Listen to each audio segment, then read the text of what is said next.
উড্ডয়নের পরপরই জ্বালানি শেষ হয়ে গিয়েছিল এয়ার ইন্ডিয়ার ফ্লাইটের। ভারতের আহমেদাবাদে দুর্ঘটনার শিকার হওয়া এয়ার ইন্ডিয়ার ফ্লাইটটি উড্ডয়নের কয়েক সেকেন্ড পরই জ্বালানি শেষ হয়ে গিয়েছিল বলে জানা গেছে।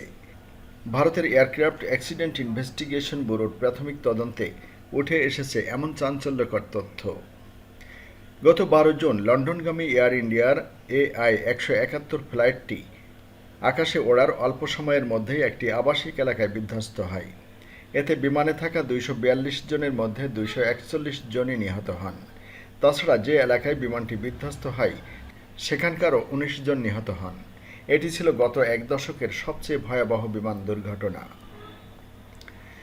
আন্তর্জাতিক বিমান চলাচল বিধি মতে দুর্ঘটনার 30 দিনের মধ্যে তদন্তকারী রাষ্ট্রকে প্রাথমিক প্রতিবেদন দিতে হয়। ভারতের তদন্ত প্রতিবেদনের বরাত দিয়ে ব্রিটিশ সংবাদ মাধ্যম দ্য গার্ডিয়ান জানিয়েছে, দুর্ঘটনায় বোয়িং কিংবা ইঞ্জিন নির্মাতা জিইর কোনো ত্রুটি পাওয়া যায়নি, বরং ককপিটের যে সুইচগুলো দিয়ে ইঞ্জিনের জ্বালানি সরবরাহ নিয়ন্ত্রণ করা হয় সেগুলো কাট অফ অর্থাৎ বন্ধ হয়ে গিয়েছিল। প্রতিবেদনে বলা হয়, বিমানটি স্থানীয় সময় দুপুর 1:38:42 180 নট ইন্ডিকেটেড এয়ার স্পিড গতি অর্জন করে। ঠিক তার পরপরই ইঞ্জিন 1 এবং ইঞ্জিন 2 এর জ্বালানি সরবরাহ সুইচগুলো রান থেকে কাট অফ অবস্থায় চলে যায়। এটি মাত্র 1 সেকেন্ডের ব্যবধানে এই অবস্থায় চলে যায়। এর ফলে জ্বালানি সরবরাহ বন্ধ হয়ে ইঞ্জিন দুটির N1 ও N2 মান কমতে শুরু করে।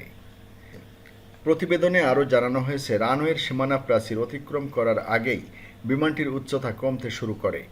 ককপিট ভয়েস রেকর্ডার থেকে জানা গেছে, এক পাইলট অপর পাইলটকে ওই সময় জিজ্ঞেস করেন, তুমি কেন জ্বালানি বন্ধ করলে? জবাবে অপর পাইলট বলেন যে তিনি জ্বালানি বন্ধ করেননি। তবে কোন পাইলট এ কথা বলেছিলেন কিংবা কে মেডে মেডে মেডে সংকেত পাঠিয়েছিলেন সে বিষয়ে প্রতিবেদনে কিছু উল্লেখ নেই। দুর্ঘটনায় নিহত বিমানটির কমান্ডার ছিলেন 56 বছর বয়সী সুমিত সাবরওয়াল, যার 15,638 ঘন্টার বেশি ফ্লাইট পরিচালনার অভিজ্ঞতা ছিল। এছাড়া এয়ার ইন্ডিয়ার প্রশিক্ষক হিসেবেও দায়িত্ব পালন করতেন তিনি। সহকারী পাইলট ক্লাইভ কুন্ডারের বয়স ছিল 32 বছর। তার মোট ফ্লাইট অভিজ্ঞতা ছিল 3,403 ঘন্টা।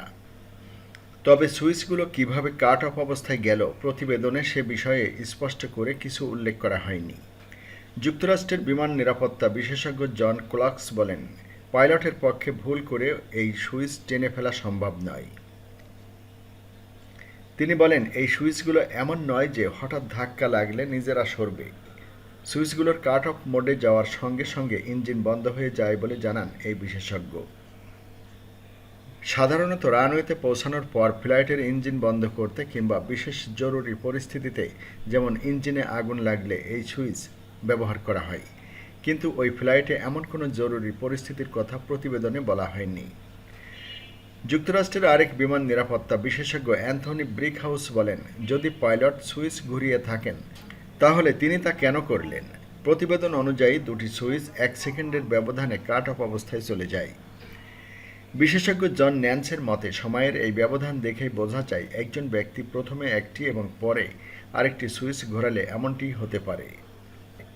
তিনি বলেন, উড্ডয়নের ঠিক পরপরই পাইলট কখনোই স্বেচ্ছায় এই সুইচ বন্ধ করবেন না। প্রতিবেদনের একটি অংশে বলা হয়, ইঞ্জিন 1 কাট অফ হওয়া সত্ত্বেও কিছুটা পুনরুদ্ধার শুরু করেছিল, তবে ততক্ষণে বিমানের গতি কমে যাওয়ায় তা আর সম্ভব হয়ে ওঠেনি। প্রতিবেদন অনুযায়ী ইঞ্জিন 1 এর কোর ডেসিলারেশন বন্ধ হয়ে উল্টো ঘুরে গিয়ে কিছুটা পুনরুদ্ধার শুরু করে, তবে ইঞ্জিন 2 রিলাইট হলেও গতি কমা ঠেকাতে পারেনি। এয়ার ইন্ডিয়া এক বিবৃতিতে জানায়, তারা ভারতীয় কর্তৃপক্ষের সঙ্গে সহযোগিতা করছে, তবে এ বিষয়ে বিস্তারিত কোনো মন্তব্য করেনি। যুক্তরাষ্ট্রের ন্যাশনাল ট্রান্সপোর্টেশন সেফটি বোর্ড এক বিবৃতিতে ভারতীয় কর্তৃপক্ষের সহযোগিতার জন্য ধন্যবাদ জানিয়ে বলেছে, এই প্রতিবেদনটিতে বোয়িং 787 জেট বা জিই ইঞ্জিন পরিচালকদের জন্য কোনো সতর্কতামূলক সুপারিশ নেই। যুক্তরাষ্ট্রের ফেডারেল এভিয়েশন অ্যাডমিনিস্ট্রেশন বলছে, তারা তদন্তে বেরিয়ে আসা সত্যের ওপর গুরুত্ব দিচ্ছে এবং কোনো ঝুঁকি চিহ্নিত হলে দ্রুত ব্যবস্থা নেবে। দুর্ঘটনার কয়েকদিন পর দুটি ব্ল্যাক বক্স উদ্ধার হয়। 13 জুন একটি ব্ল্যাক বক্স দুর্ঘটনাস্থলের একটি ভবনের ছাদ থেকে এবং 16 জুন অপরটি ধ্বংসস্তূপের ভেতরে পাওয়া যায়। তবে পাখির সঙ্গে ধাক্কা লেগে দুর্ঘটনার আশঙ্কা প্রতিবেদনে এড়িয়ে যাওয়া হয়েছে। ওই ফ্লাইট পথে পাখির তেমন উপস্থিতির প্রমাণ মেলেনি বলেও জানানো হয়েছে।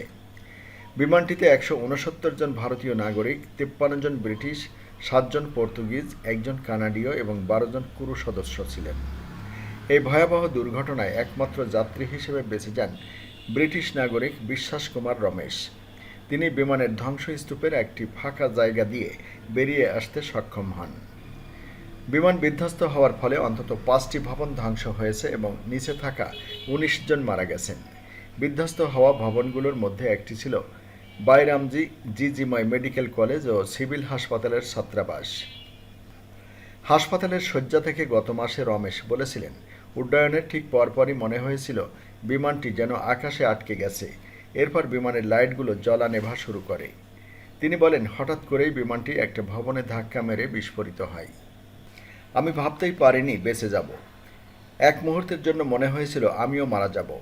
কিন্তু যখন চোখ খুলে চারপাশে তাকালাম তখন বুঝলাম বেঁচে আছি। এখনো বিশ্বাস হচ্ছে না কিভাবে বেঁচে ফিরলাম। তিনি আরও বলেন, আমি নিজের সিট বেল্ট খুলে পা দিয়ে ধাক্কা দিয়ে সেই ফাঁকা জায়গা দিয়ে বেরিয়ে আসি। জানি না কিভাবে বেঁচে গেছি। আমার চোখের সামনেই মানুষ মরতে দেখেছি। এয়ার হোস্টেসরা আমার পাশের দুজন। আমি হাঁটতে হাঁটতে ধ্বংসস্তূপ থেকে বেরিয়ে এসেছি।